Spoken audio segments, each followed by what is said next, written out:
Hello, everyone. Welcome to Fireside Chat with Agatha.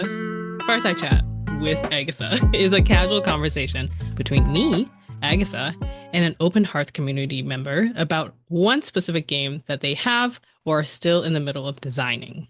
It is a chance for me to fulfill my desire to ask my fellow friends and players all the questions that are on my mind and indulge in our favorite topic, game design.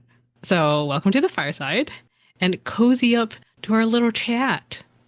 Now, today, the person that I have with me on our inaugural episode is Lowell Francis. Hi, Lowell. Hello. So, okay, let me do a little intro for you. Please. Lowell is a community manager for Open Hearth Gaming, the long-suffering and, honestly, no. Yeah, the long-suffering community manager. You do so much for us, and I'm so thankful for everything that you do. You're very, all the things that you do in the background, and I think you're very much like the kind of person to not trying to get recognition for it, but you really do so much work, and we all appreciate it, and myself especially. But that's not all you do. You're also the Emmy-winning blogger for Age of Ravens, the designer of Hearts of Wulin, literally one of my favorite games ever. I cannot stop talking about it, as well as a number of other hacks and supplements for things like Apocalypse Keys, Girl by Moonlight, and The Veil. I know you're always working on stuff, and I have to say, if listener, you're not familiar with the Age of Ravens blog, it is very good. It's such a good resource for like GMing, and then also for just various things. Like you have a series of GMing tips, like for running one shots and things like that, and also for certain kinds of games. I remember that I went on there a lot when I was starting to run Hearts of Wulin again for all of the tips. But you also have a lot of generators, like the faction interaction generators, or how they will interact with each other and pushing plot forward, all of that stuff. A lot of resources, as well as all of these deep dives into different gaming genres, like superheroes and so on. So yeah, very cool resource. There's a reason why I want any. But more than all of this, well, you're one of the first people that I encountered when I first got into playing tabletop role-playing games. I think the first game of yours that I played in was a very early playtest of Hearts of Wulin. That was also one of my first few games on Open Hearth, which back then was called the Gauntlet. And it blew my mind. I was like, whoa, hey, there's a game about a genre that I'm really familiar with and that I really like, which is wuxia melodrama. And I grew up reading Jin Yong. And I was like, wow, will this be what I hope it is? And it was so good. And from then on, that kind of really opened my eyes, where I was like, wow, games can be anything. And that's so cool. So that was a very influential part of the beginning of my gaming life, but also I actually have to say here, you have to recognize that ah, I was in very much the sketchy stages, very uncertain about Hearts of Wulin at that point. oh I yeah. had run it for a number of people that I knew. Mm-hmm. And when you signed up for it, there was a mention, I can't remember what you said, that you knew the genre. And I was like, oh my gosh, this is somebody who knows this. And I was very nervous about that because I wasn't sure how much it was going to emulate the genre, because the people I played with really hadn't experienced the genre beyond Mm. a few films that we could point to, like Crouching Tiger and some other ones, but they didn't understand what the TV series were about and how Mm-hmm. big these things were.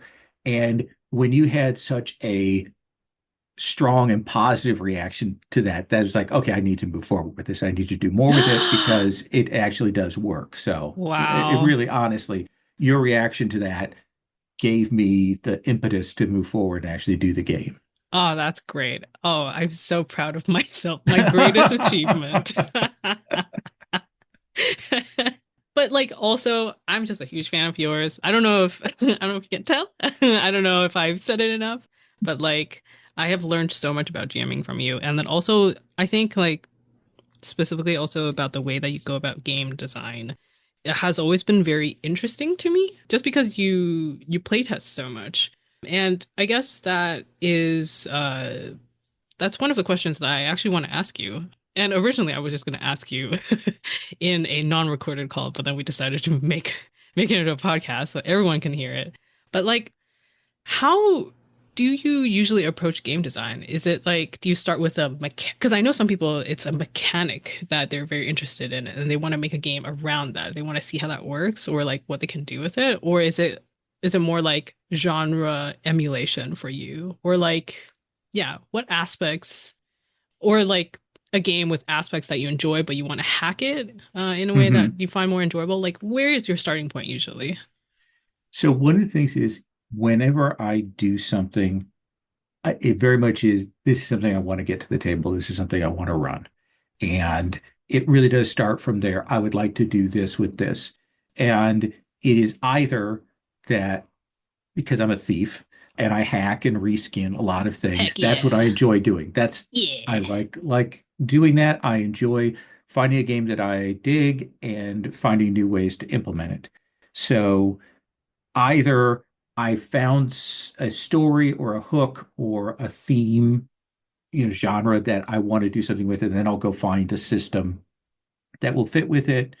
Forge or PBTA. I'll come up with a concept. That's how we did like Neo Shinobi Vendetta, which is kind of, anime ninja dumb cyberpunk stupidity. And we came to that and then kind of found a system for it. Or else it's I've played a game that I really like Girl by Moonlight, and I'm like, I want to play with the tools that this game gives me. What are some other things that we can do? And so that resulted in Danger Unexploded Spell, which I've done as a campaign frame for Yeah. Girl by Moonlight. And then I'm working on another one, Syllabus of Secrets, which is my dark academia take on Girl by Moonlight that I played a couple of sessions of. It needs some tweaks and I need to work on it some more. But like it's one of those two positions. Either I've got a pitch and I want to, and I'll find the game to fit with it, or I've got a game that I like a lot of the parts of it. Okay. So like what is that process like? Like I know that you usually you have an alpha and Hmm. then you play test. And then how much iteration happens through each playtest? Generally, like the first thing that I'm doing is I will figure out what is the minimal amount of stuff that I need to write up to get this to the table. Hmm. Like, what is the basics that we need? Simple playbooks and basic moves. Can we go with that? Or, what is that going to look like? And get it to a place where I think I can play it at the table and then try to get it to the table. And then we iterate from there. But I really want to see what it feels like in play. There's a lot more people who are doing really good, amazing, focused play testing. I'm kind of just running it, and then I'll go, okay, what were the friction points? What didn't I like? What did the players not like? And let's just change and tweak that. And sometimes there's really minor stuff, and sometimes I've iterated on it for a very, very long time. I'll probably talk about this again later, but Right. Sunken Hearts is a changeling, the Lost inspired PBTA hack that Hmm. has gone through, I think, seven or eight versions before we came to where we're at. Yeah. But I think it's really important for me. If I spend too much time writing and working and like digging into it, I might not get it to the table. I want to get it to the table. Hmm. And by setting myself a deadline of putting on the calendar and scheduling it out 2 months or 3 months, I get the work done. And I think Right. that's really important. And So it doesn't have to be perfect. It could right. be proto, especially if I tell people this is in progress. Hmm. Right. So you never start this whole thing with the expectation that whatever you put on the table is the first or is the final version. It's never with that. It's not even just not the final version. I think it's not even necessarily a truly complete version. Right. There'll be lots of things that need to get added to it later, and we'll find those in play. Right. And sometimes it requires really retooling some big things. So do you tweak things between every single playtest? I tend to go back and look and see about what people slowed down on. Like, where do we stop and have questions on? Can I tighten that? Where do we hit where I felt like I was constrained as a GM or the player was constrained in their choices? Like, can I add more choices in for them? Are there, and here's another thing, and we'll talk about this with the Hearts of Wulin, were there moves that people avoided taking, or when they took them, did they not use them? Like, Right. those are, I think, really important spots to notice and recognize not just that something didn't work, it's that people instinctively avoided it. They Right. didn't take it because it either didn't seem appealing, or the rules weren't clear and they didn't want to say anything, Right. or just there were other problems with the writing of it. Right. And then do you kind of like make a note of it somewhere and then like see how many times that happens? Yeah, so step one is I make a list of, if I'm going to do this hack or this reskin, here are the things I need to do. I need to Hmm. have this system. I need to make this. I need to come up with this thing.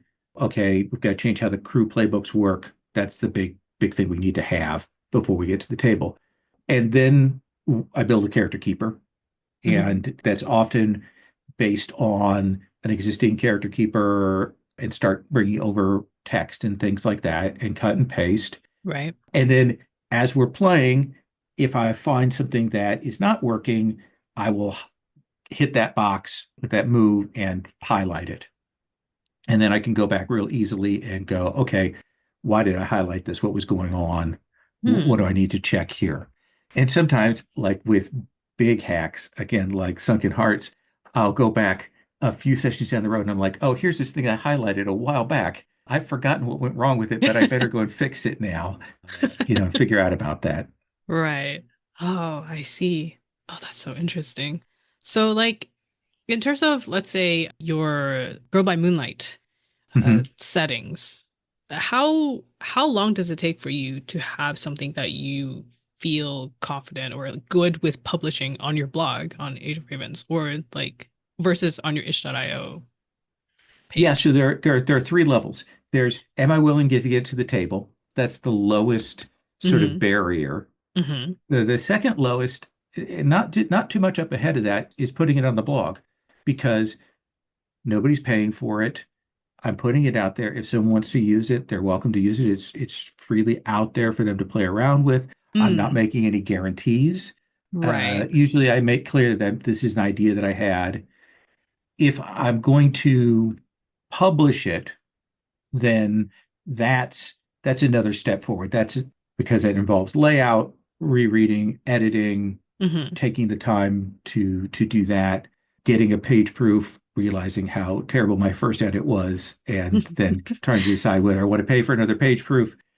Uh, but like, let's say the Danger Unexploded spell, that was probably from sort of first conception to having a really working model, I think was probably a month, because I really did sit down and work on it. And again, it's Girl by Moonlight, so a lot of the skeleton is there, Right. but I had to put together to explain, okay, what is this background? What do you need Mm-hmm. to do as a GM in here? What are the missions like? I had some extra mechanics that are in there. Right. And it kind of, one of the things is, of course, once you start doing that with an eye to publishing, you realize how much more you need to write and how much Yeah. more you need to develop and explain. But yeah, I think that one was about a month. And I put it together in a format that was kind of a PDF format. So when I ran it, people could look at the PDF, and then I made some changes in that, and then I took it and redid a little bit of it, and did put it up on the itch.io page at that point. So, Hmm. Cool. Wow. 1 month. That's so speedy. but that's really me having that in my head and being unable to do anything else until I got it down. Oh, I see. That is, either a game is just obsessive with me, so I need to get it done, and that's the only thing I focus on. I'm Mm-hmm. usually bouncing around from piece to piece. I had that with the Veil Iterations, which is Mm. my rewrite of the Veil. Like that was several months where I wanted to get that done. I Mm. absolutely had to. I didn't Hmm. really work on any other thing, but there were so many pieces to it. I was moving around from section to section, trying to figure out how I could get it to be what I wanted it to be. Yeah. Yeah, that's fair. It seems like there are different modes when it comes based on the project. What was your motivation actually behind designing Hearts of Wulin? I don't know if you already talked about this elsewhere. If you did, I didn't hear I it. don't think I have done the full story of how this all came about. Yeah. So this is be a digression here. In 2005, This is not a digression. AOS Press Uh-huh. released Weapons of the Gods. Hmm. Weapons of the Gods was this hugely complicated sort of wuxia action fantasy RPG that was based on a Hong Kong comic Oh, okay. and Got it. with a bunch of stuff in it. And in fact, the designer of Glitch, Jenna Moran, Mm. worked on a lot of the mechanical parts of it, and they're great. Oh, Like it is a big, beautiful mess of a game. Like it right. is art is great. The stuff that's in it in terms of reading is really fun, but the game itself is not great mechanically. Hmm. It's really bad. It does a bunch of stuff with dice tricks that I don't enjoy. Okay. But that had reminded me how much I liked that kind of action martial arts stuff back in and now we go back further, back in the 1990s, early 1990s, Jade Man Comics out of Hong Kong. This is kind of the guy who was the Stan Lee of comics in Hong Kong, did a whole Hmm. bunch of different series like Fist of Buddha's Palm, Oriental Heroes, a bunch of other things that were these long running books. Hmm. And Weapons of the Gods, as I understand it, and Storm Riders all kind of come out of that. Mm. And they had done some English translations. He tried to break into the English market, the American side, in the 90s, and I got them and I loved them. Okay. They were insane, very much like Street Fighter before Street Fighter and that kind of over Nice. the top stuff. But Nice. a lot of I love that stuff, and there were some games like Ninja Hero and other things where there were some toolkits for doing kind of super martial arts stuff that I tried. And we were playing champions and things at the time, so it was super complicated. Hmm.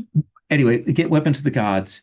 I don't like the system, but we're playing a lot of Exalted, and so I did a hack that I called White Mountain Black River that was storyteller with this bolt-on wild martial arts system where when you went to do a maneuver, you chose these three elements and they made your move do this thing, Oh, but you had to call out what that was called then, like right. Yellow Viper Strike or Yeah. something like that. And it was about building up those, and it was overly elaborate, but when we played, we got to see some of the genre elements that I was beginning to really enjoy because at that point, Netflix, when it was still doing DVDs, had a bunch of the Chinese wuxia drama series that you could rent.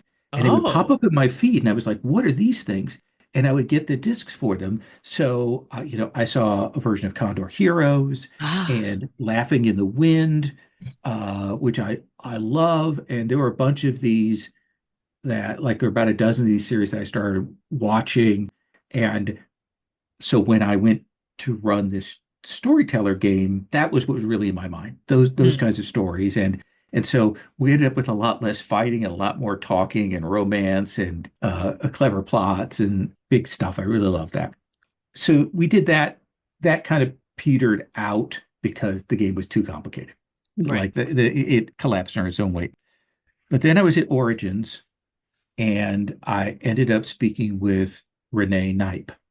And Renee Knipe has her foot both in OSR and indie stuff. And we ended up talking about wuxia sort of stories and things. And I had interacted with her on G Plus. And I was like, well, I want to do something. We talked about it. And I said, I'm going to do like a PBTA hack. And so I did a PBTA hack. I wrote Ooh. it up and it was terrible. It Mm, was very much like, okay, let's do hit points and dungeon world and maneuvers and all of mm. this stuff. And it was really, really bad. And it didn't capture any of that vibe that I wanted. Ooh. So I did that. And so I let that sit and I came back at it a while later where I was like, okay, what are the playbooks? What are the themes? Which is kind of where we started, where I've got the aware, the bravo, the loyal. Like I thought these are the roles that our characters fall into.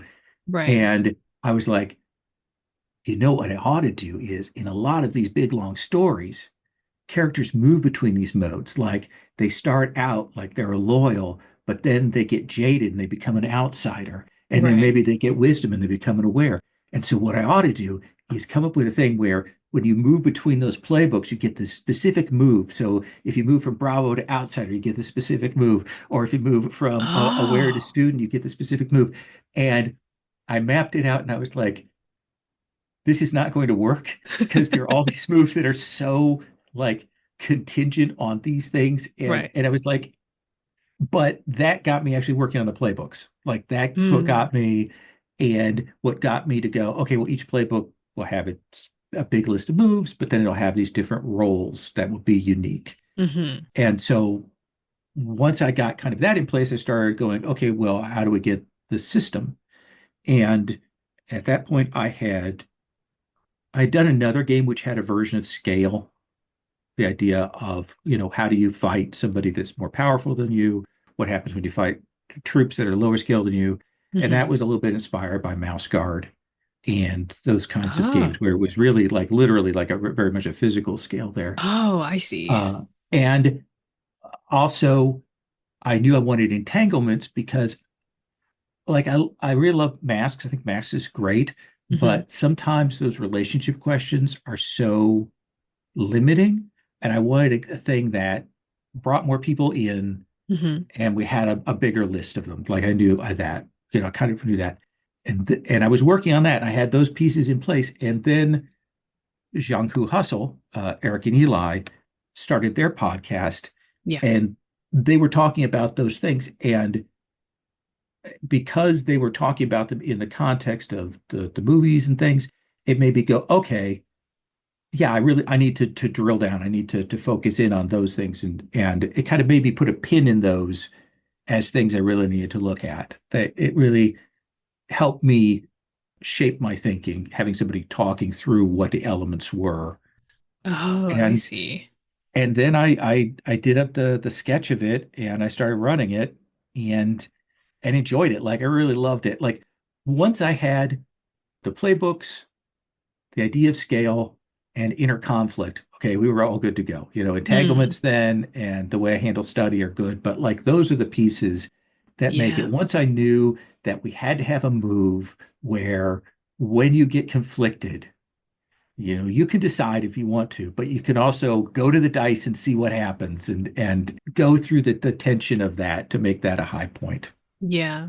Yeah, people love inner conflict. I mean, so do I, but whenever I run it for someone, whenever I run Hearts of Wulin for someone who's playing it for the first time, they're always like, inner conflict. Yeah. And I'm like, yeah. It's so good. Oh yeah. It's so The fun. the first few times the trick is to when they go, oh, I don't know what to do. Oh, you don't know what to do, do you? Oh, sounds like you're conflicted. And then we go to the move. And then once you've done that a couple times, then the players will know that that's a trigger. They'll lean into it. And I can also start to go, do you think this rises to the level of inner conflict? Do we need to roll? Right. Is this how serious is this for you? Letting them make more decisions about that, I think, is kind of an evolution as the play goes along. I really love Yeah. it. Me too. So I guess my question is, you said that in Jianghu Hustle, they mentioned they were dissecting all these wuxia stories and movies specifically, and then you were saying, okay, these are the elements Mhm. that I want to focus on. So what is a wuxia story like to you? No wrong answers. Sure. But So for me, these stories and like what is at the heart of Hearts of Wulin is we have characters who are powerful Hmm. in some way, Yeah.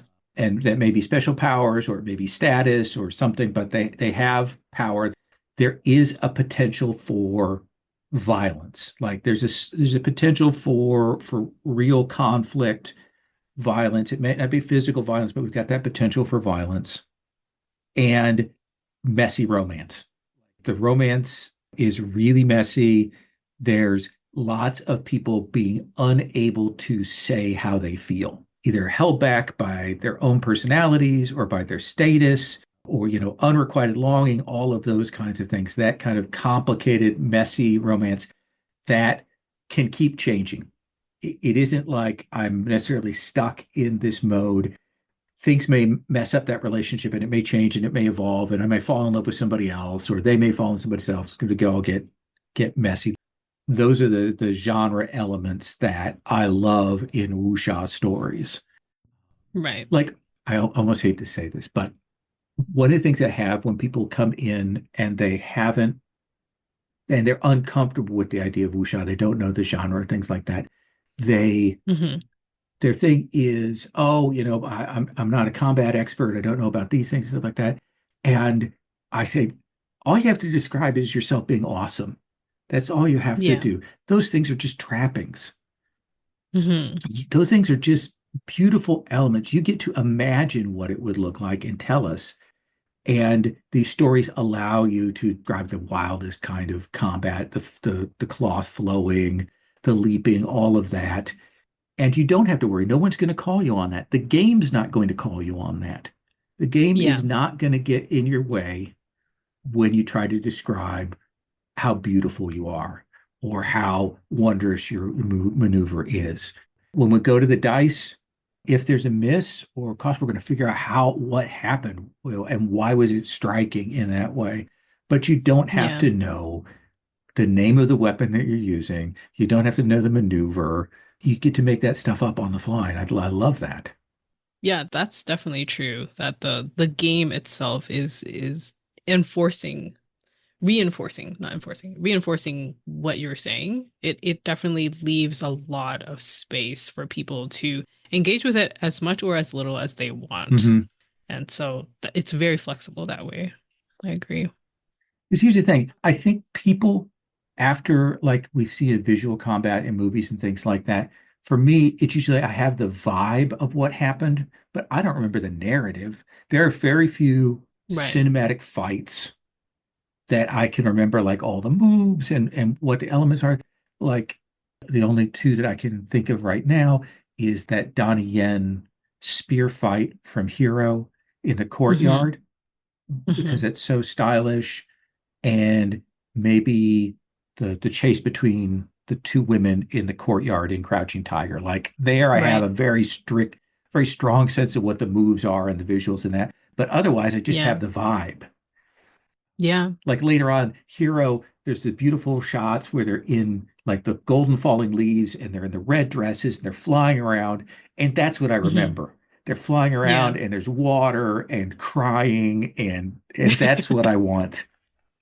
Yeah, I guess maybe we should describe a little because I feel like we've been talking about the mechanics, but without actually saying the mechanics. Okay. For the sake of people who haven't encountered Hearts of Wulin, when we were talking about like fighting and fighting style, like do you want to just describe a little bit of how that Yeah. works? So the basic thing is you're in one of three modes.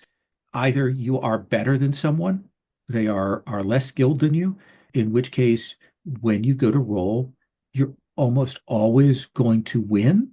And even on a miss, you can decide whether something freakish happens and you lose, or you win with a little bit of cost. Maybe you don't look as good as you wanted to, and that kind of Hmm. thing. Or you're fighting someone who is above your scale. They are always going to win. They're Hmm. always going to win, and the role is about how much control you have over your loss, whether you come away Right. unscathed, whether you take serious injury, whether there's somebody else is hurt, whether there's some cost there. And then in the middle is they're on your scale, in which case, okay, we don't know what's going to happen. This fight could go either way. And the idea is that if you're fighting someone who is above your scale, you have to figure out how to lower that. You have to figure out what you need to do through actions and maneuvers in fiction narratives, teaming up to get them down to your scale so you can make that one strike. Right. And this is purely based on fictional positioning. Yes, So like your character, when you're building your character, nothing in there mechanically affects the scale in yep, each encounter you have. exactly. So, and one of the things that was really important to me early on, and actually I got some pushback on this in playtesting, is that all the players are on the same scale. That just we say that. And we Mm, have a move for two players conflicting, and it's not a rolled move. You have to negotiate yeah. about that. There early on, there's some people like, well, I want to be better than this person for this kind of weapon and things like that. And I say, it doesn't no, it doesn't matter. That's a different game Hmm. you want to play. And I think that's wonders if you want to play a tactical game, where you kind of know your levels and stuff, and the combat is read out in that way. There's a place for that, but that's not what this game is doing. Yeah. Yeah, and you can have a fictional positioning of your character. You can play your character like they are higher scale than everyone else, and then if you need to do a PC versus PC duel, then you just have to offer something really Yes, good you have to give them that the something other juicy. player wants. Please don't make me look like a fool. I'll give you all of this to if you'll make me look good. And there's a lot of that goes on in those negotiations. Yeah, yeah. And that's a part that I really like about this about Hearts of Wulin as well. Also, any fight is really almost always done in a single roll. We set up the Yeah. fights. Sometimes it will be a deadlock, and sometimes it will be, you take an injury, and then other people come up, but we're not going more than one or two rounds usually. But that Yeah. means that we can spend our time describing what happens in those rounds, setting it up. I like to Hmm. go, okay, well, you're fighting this person and they pushed you back. Tell me how you're coming back from their attacks. Describe Yeah. that before we even get to the roll. Like Yeah. let's play off of each other and narrate. You tell me why you're using a rope dart. What does that look like? Yeah. What's all of those kinds of things. Yeah. It's more like a way of determining the narrative outcome for role play than necessarily than a blow by blow, Right. which is not. And that's very, very much going to the core of PBTA games, in my opinion. Yeah, that's cool. So, like, you created a game that hits a very specific part of wuxia stories. Mhm. What other aspects do you think can be explored in a different game? So like Hearts of Wulin is very much focused on like the entanglements, the relationships, and then everything else kind of flows Mhm. or is supporting that, right? That is the core of it, is the emotional struggle of your two different entanglements. And they're about your obligation versus desire, that kind of thing, right? So that I feel like that is the core of Mhm. Hearts of Wulin. So like what other parts of wuxia stories do you feel like can be? I think there is definitely a sense of playing out a role and battling against that role. And, and you're the one who kind of explained this to me. There is that sort of very Western conception of, oh, you're caught with a role and you got to kick back against it. You always got to fight back against that. When in fact, in these stories and in this cultural mode, in a lot of times, it's not about that. It's about coming to terms with it. It's about finding your relationship to it. It's about engaging it in a different way. And I think that's really fun when you can get players that do start to like ask themselves, okay, I am the eldest son. What does that mean? What does filial Right. duty mean to me? What is that role in the world here? Right. I think that's really important. One thing that is this idea of a world that has, again, the world of Jianghu, which kind of is outside the normal world, Hmm. and it's apart from the world of the everyday common folk and Yeah. locals and things like that. But it's also, in some ways, outside the world of the imperial court and those Yeah. kinds of things. And it should be dangerous, and the Hmm. government should not like it. Hmm. At the same time as the Jianghu isn't necessarily opposed to the government, but sometimes they are, you know. I think there's that Yeah. kind of thing. That's where we get into that sort of courtly area and the Yeah. question about factions and things like that. That's another place to explore. Yes. Speaking of factions, that is one of the I remember in the earlier versions of Hearts of Wulin, factions were kind of a bigger thing Yeah. in there. So I ended up pulling back on those as a thing. There's still some archaeological traces of that in some of the moves. And Oh, maybe if we yes. talk a little bit later about things I would change, that might be one of the things I would shift. But Hmm. what I found early on is so you're making up a character and there is a lot being asked of you. Right. You've got to come up with a concept. I'm asking you to pick a weapon for yourself and then tell us like what the name of the style is. That's a creative decision. That's a big choice. You've got to choose a role move and you got to choose a couple other moves. That's the other, other big set of choices. Those are fine. Those are all, the usual mechanical things for when you're doing PBTA. But then I'm asking you to do with the entanglements some really heavy lifting that you're going to have to think about and come up with things and add things on and work with others. And having that, and then also having you choose a faction or come up with a faction, so on was just, it was too much to Right. to worry about, too much to do. It really got in the way. Right. I see. Yeah. Yeah. Yeah, that's It, true. it, It is a it's lot of mental load yeah, for it's the the kind of player. thing that as a GM, what you can do is like that's emergent gameplay later on. Like you can come Yeah. up with the names or in play as we've actually gotten to playing. Once we know who your character is, we can kind of say, okay, so what does your faction look like? What is the Hmm. name? I That's my tendency now is not to front load that, but once we get into play, come up with Right. that. Yeah. I mean, yeah, let's talk about things like to tweak or in the game because you were I mean, we were talking before and you mentioned that there are various things that you would like to tweak or to add to the game and like is this one of the aspects that you would One of the things I want to definitely do if I were to go back is I would go back and I would look at each of the moves. There are some role moves and things that people don't take.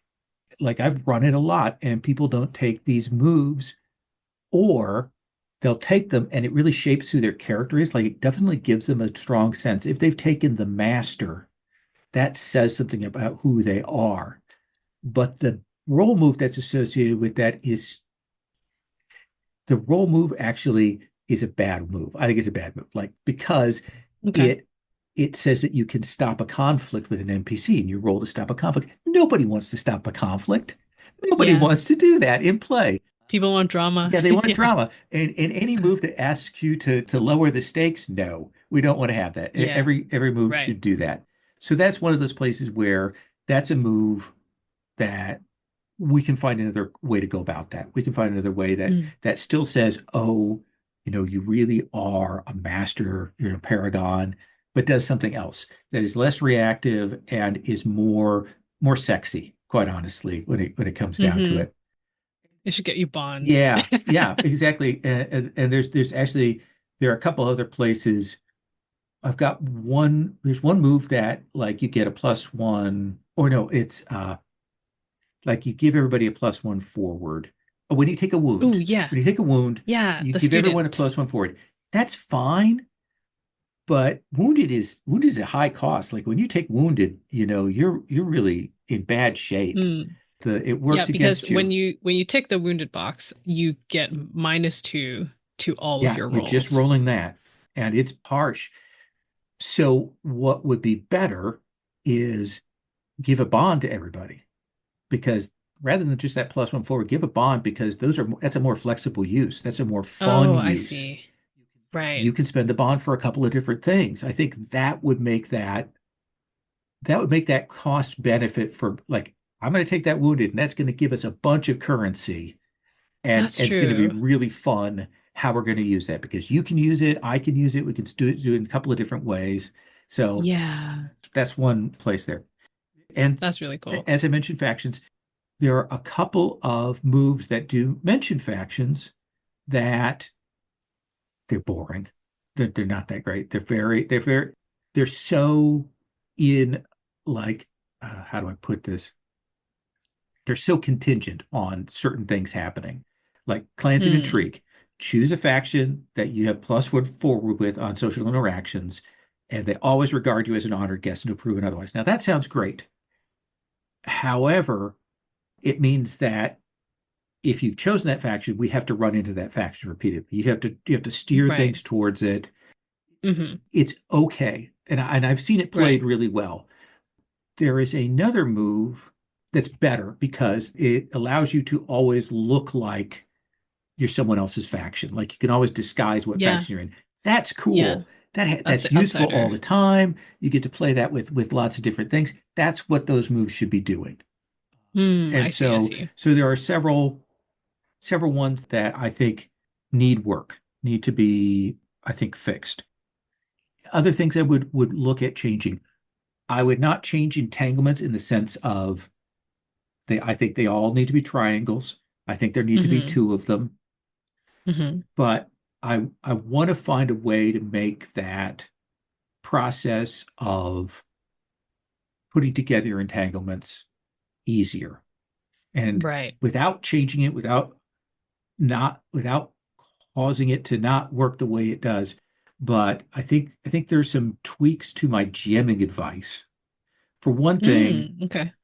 often when I go around, I say, do you want to do your romantic or your general entanglement first?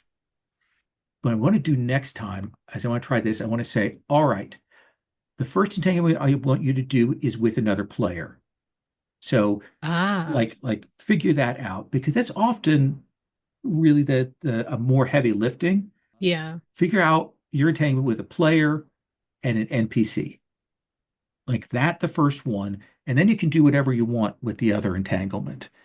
I think that's pretty good. Yeah, That's pretty solid. that's, and I think that's a piece of GM advice that I want to work to. The other thing that I think I need to do, and I do this in our character keepers, especially when we're playing things like Numberless Secrets or other things where we've got sort of set stuff, having more easily accessible a list of example characters, you know, Right. faces and pictures that you can choose from. Building an NPC tab up, I think, makes doing entanglements easier. Yeah.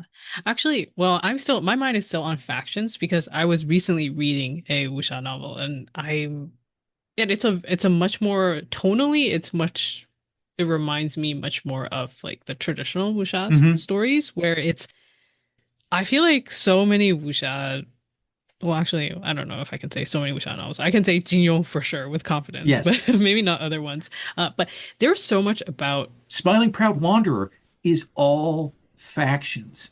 It is. Yes, but it's specifically when it comes to factions, it's about resources. Mm-hmm. And it's about resources and it's about factions acting like a gang. Yeah. It's like I feel like it's so much like if you're factionless, you either chose it or you don't have access to anything, right? And that in a lot of these wuxia stories, that's kind of the main character oftentimes is like starting off from there or they've been cast out in some way and it sucks. Yeah. It sucks to not have because sometimes you just accidentally do something that insults someone and they can kill you. But if you have a faction, then they might not. So even though their scale is above you, but they will consider these things. And I feel like that is so much of what like wuxia stories. I was like, oh yeah, that's what this is about. And then like the gang thing is that they got your back. And then also like sometimes you have to clean up after each other's messes because this is like what the loyalty is about. But it also means that you need to be loyal because like that's kind of like the cost of being in a part of this faction. And I was like thinking about that, and then I was looking at Hearts of Wulin, my go-to wuxia game, and then I was like, how do I do this? Anyway, so that was just a thought, and I Sure. was like, that's so interesting. And I mean, I can just do that. I can just as a GM, I can just be like factions, and like really lean on those like NPCs, and then like have all the plots be about that, or a lot of complications arise around it. But at the same time, I'm wondering, like, because you said, I think that's so. I totally agree with you that it's of all the things that you can remove out of character creation, like to make it less of a mental load, taking away factions, I agree with you Hmm. that that's a smart choice. I'm wondering because in Hearts of Wulin worlds, which are is just like a bunch of different settings that you can use with Hearts of Wulin, they have pre-written factions in them. Hmm. Have you ever considered doing that as a resource so that like people can draw on that, like a pick list Well, almost? here's what Not a pick list, but if I were going to do it, here's my first approach. I would yeah. go, okay, are there faction related cost or complications that we can easily slide into like that hearts and minds move or even the dual move? Because I think those are moves, or maybe even the impress move. I like having more choices in those things. Okay. And maybe one like that says a cost is you owe a brother from your faction, Right. Yeah. or Yeah. you Yeah, you know do. No. a brother from your faction causes you a problem. That kind Yeah. of thing. I think of having some of those written into those moves because I do think like I would like more choices there. Okay. That's Okay, that's sweet. one thing.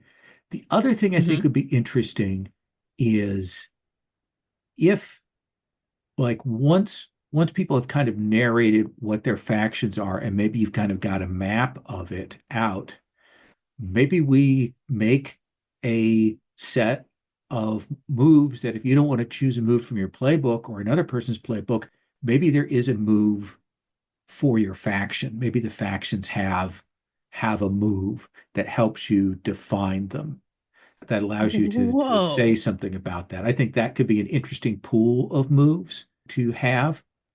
So would you go about it like thematically? Like, oh, the poison faction or oh, I put a big pool together, and there would be some yeah. moves that some of them would be clearly for unorthodox clans, and some of them would be for more Right. Okay. orthodox clans. But let you decide like what you Oh, want that's to so do with it. interesting. Your faction has a reputation of this. This always happens, Hmm. or those kinds of things would be fun. I don't know if I would do something like a crew playbook or something like that. But I wonder if there'd be a way to figure out maybe even like a triangle that would represent like axes of what your faction is about, Hmm. Right. something like that, with the idea that, we generate what that is at the start. Hmm. And then maybe things that happen in game shift that in some way. Like Hmm. if, as one of the costs for messing something up, a more conservative leader takes hold in your Yeah. faction, and now suddenly your faction is much more conservative. Yeah. That's the kind of stuff that I love. Or actions that you could do, like if there would be ways that you could do things to go, I want to start a storyline to move my faction in this direction. Do you think this is a different playset almost?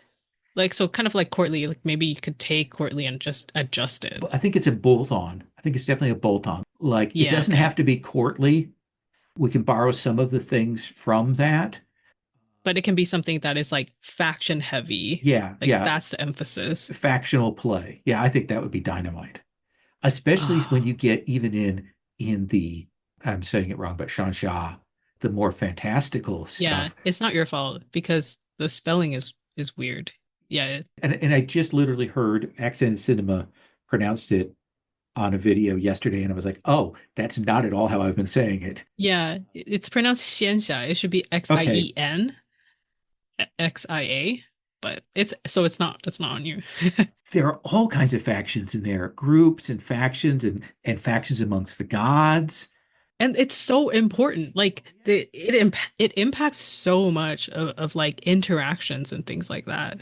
What is the like the heavenly accountant story? I can't remember what it's called. What?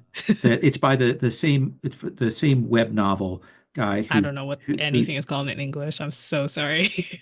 the person who did the Untamed and the book that Yeah. that's written Yeah, on, yeah, he yeah. did another series where there's this god, the person who ascended to divinity and then got kicked Mm-hmm. down, and then he Mm-hmm. ascended again and got kicked Mm-hmm. down, and now he's up for the third time. And there are all these factions in heaven that are Yeah. going on and stuff. And I like that shit is catnip to me. I love that, you Yeah, know. right? Yeah. Yeah. No, it Factions. Bring it definitely, back. yeah, yeah. Need to work on that as a playset. Yes. Well, My this was my your secret purpose, goal. wasn't it? I think. Yeah, I was like, hey, Lowell, wanna record a podcast. But yeah, I mean, okay, so this is very exciting. There are so many things, but like, what are there any things on the docket already that aside from this thing that I've just added to your docket? In terms of what I would like to add to Hearts of Yeah, Wulin, yeah. so one of the things I'm definitely doing is I want to take all the text from like the non-cultural component text from the base book and all the mechanical stuff from Worlds and even Numberless Secrets. I would put that together in a single text that's a reference for here's how the mechanical side plays, and put that out there and also say this is all Creative Commons 4.0 so that anybody can do anything with that. That's because I can do that and then put that print on demand. Because right now can't get more print copies of Hearts of Wulin Oh, because well, because the files that I have are in in a format that I can't work with, and some of the fonts are not available anymore. oh, So redoing that and trying to get that into a print on demand format, that's not going to happen.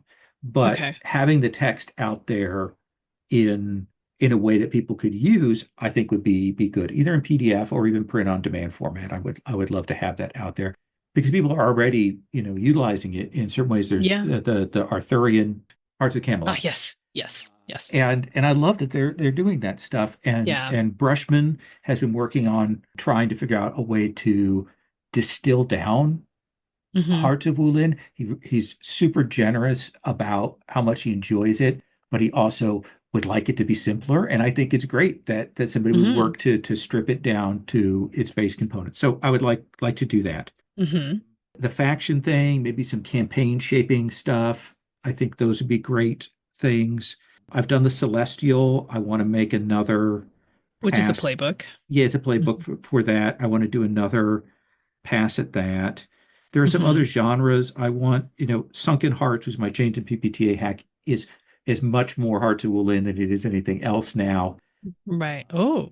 Ooh. That's very much Hearts of Wulin meets Urban Shadows, is what that is. And that's kind of what I wanted. Interesting. The one genre that I want to figure out how to do, Mm-hmm. there are two things.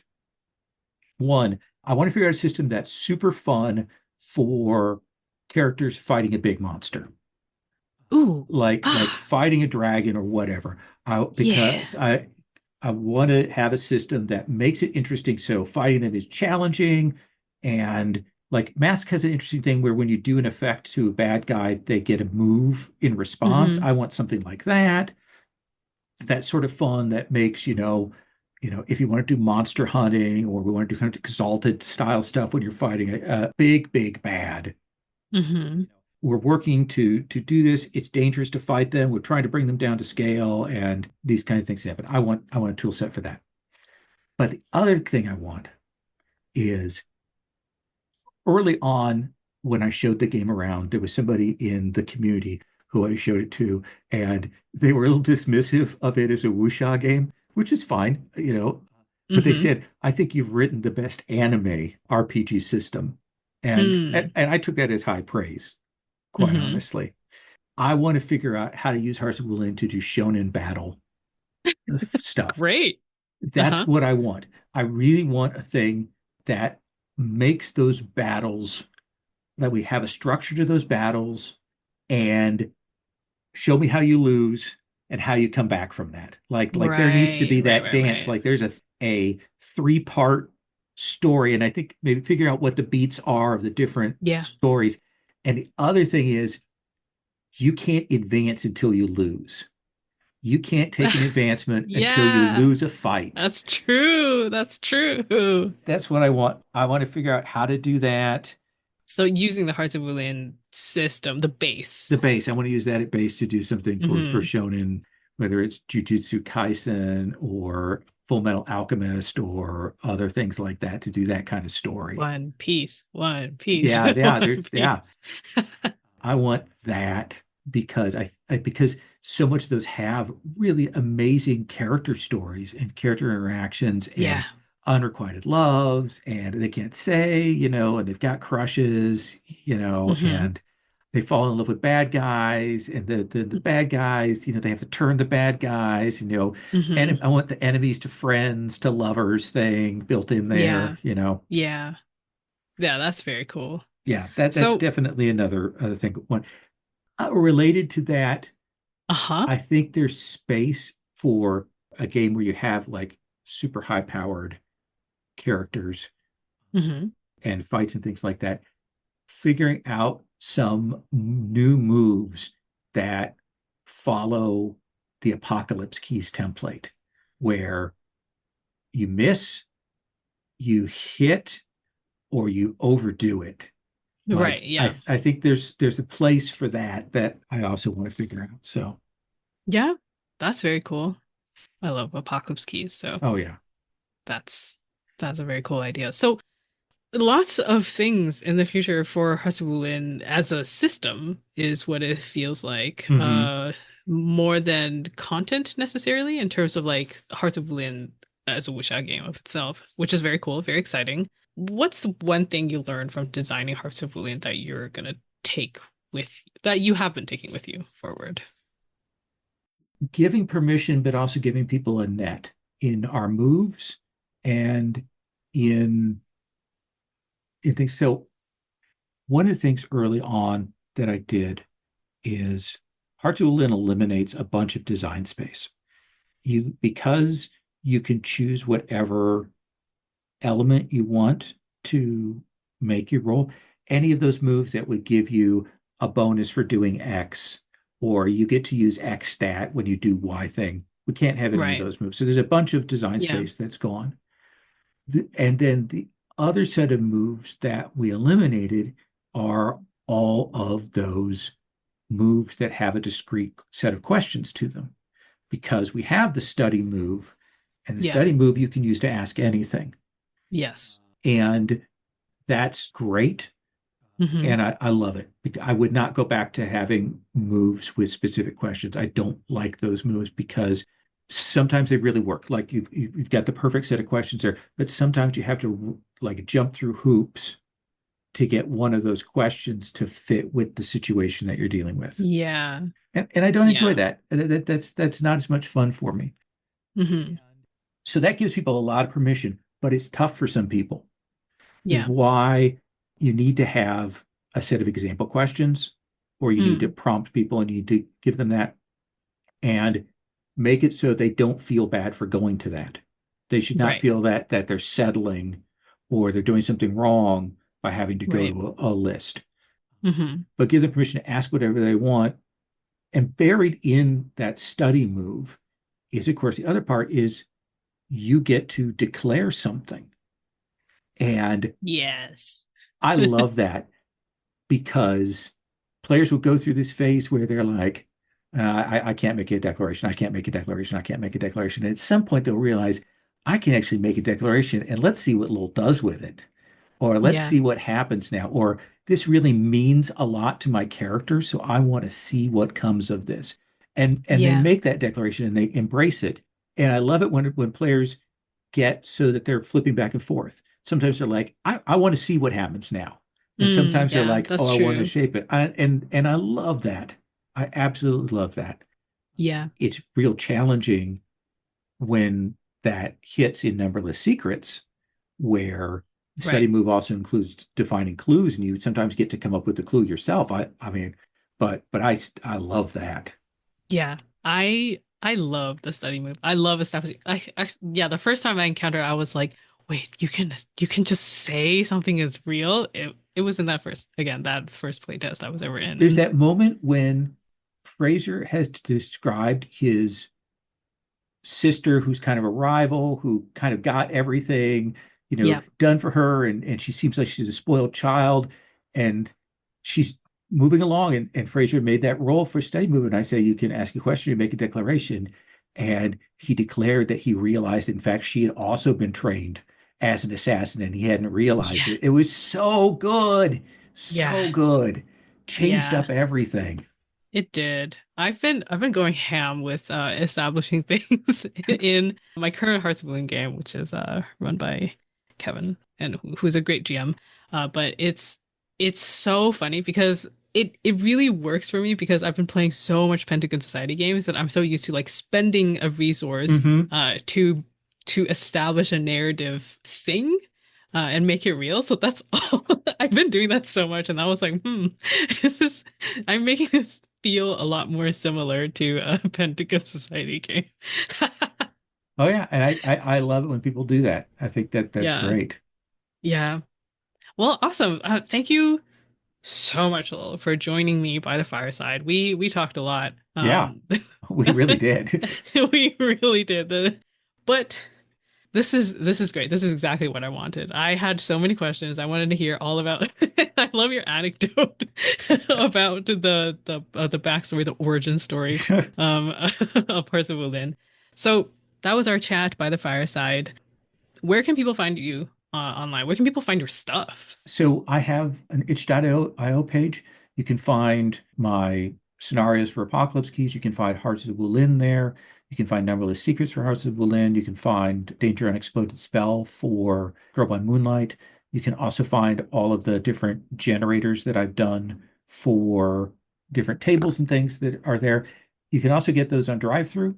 Drive-Thru RPG also has, for a lot of those generators, you can get card decks made up of those Very cool. generators. Like I have a bunch of things that I've done for my faction Ooh, stuff, and Lowell is showing it off to me yeah, right I've now. It got looks very my cool. events things. There's also the entanglement cards for Hearts of Wool in there. You can get nice printed copies of those. So Nice. that's nice on Drive-Thru. You can, of course, support everything I do on Open Hearth at the Open Hearth Patreon. A lot of what I do is through the YouTube channel, my Age of Ravens YouTube channel, and then through the Open Hearth podcast. And all of that's my actual plays. YouTube videos get turned into podcasts on our Open Hearth RSS feed. And then, of course, we have Open Hearth Games, which is the blog, which I will admit the election sent me for a loop, and I have not updated since then. Fair At enough. some point, I will recover. I have things I've written, Okay. but I put a lot more attention into the podcast, getting the Open Hearth podcast off the ground, and then this new Supers History podcast that I'm working on that will be out Oh, soon. So oh, wait. Do that's you all want I'm to going to say say about that? that. You know, Oh, I want to make sure it works oh, before I oh, snap. say too much more about Okay. it. All right, fair enough. Yeah, so lots of places where people can find your stuff. You have so much content out there. Well, yeah, that's great. And we'll have links. We'll have links to all of these things, right? Right, Lo? We'll have Yeah, links, yes, right? absolutely. And Agatha, where can they find your stuff? You can find me. I'm also a co-host of the Asians Represent podcast. So, I mean, I'm not there often, but the Asians Represent podcast is great. So you should listen to it if you want to hear about just different topics about gaming and like media from an East Asian, mostly East Asian, Southeast Asian perspective. And you can also find me on Blue Sky at Mighty Shrimp, one word together. Or on itch.io, you can find some of the stuff that I worked on at Mighty Shrimp, but with two Y's this time. So Mighty Y Shrimp, because I suck at branding. But really, you can most reliably find me in the Open Hearth Discord server. So there's a link on the Open Hearth website to it, I think. And yeah, Fireside Chat is a part of the Open Hearth podcast network and feed. The Open Hearth is a free online community of players. You can tell that I'm reading now, but it's a free online community of players who run and play tabletop role playing games together. It's free. Okay, it's free. You can sign up there, and if you're interested in checking out our other podcasts or our online gaming community, head over to openhearthgaming.com for more info. Thank you everyone again.